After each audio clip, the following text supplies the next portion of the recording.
Pourquoi une reprise progressive des circulations à partir du 11 mai? Durant le confinement, la très large majorité du réseau est restée ouverte jour et nuit pour accueillir les trains vitaux fret et voyageurs, ainsi que des TGV médicalisés. Mais les circulations ont été très limitées, voire interrompues sur certaines voies. Et l'augmentation progressive des trafics à venir impose à SNCF Réseau d'opérer de nombreux contrôles pour garantir la sécurité, qui est la priorité absolue.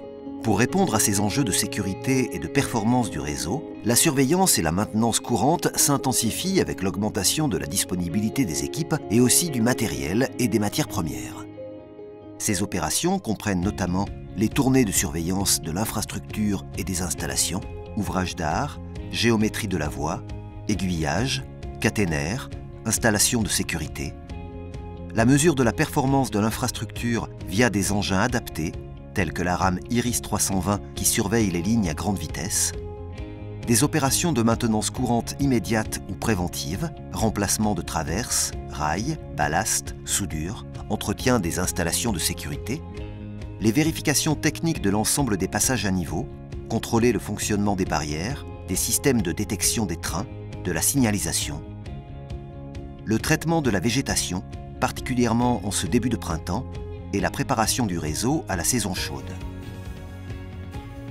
Sur les voies où les circulations ont été interrompues trop longtemps, il est nécessaire de s'assurer du bon fonctionnement des installations avant la reprise du trafic.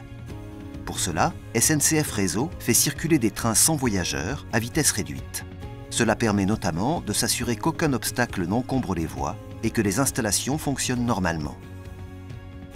Toutes ces opérations sont réalisées grâce à la mobilisation totale des agents disponibles dans le respect des gestes barrières.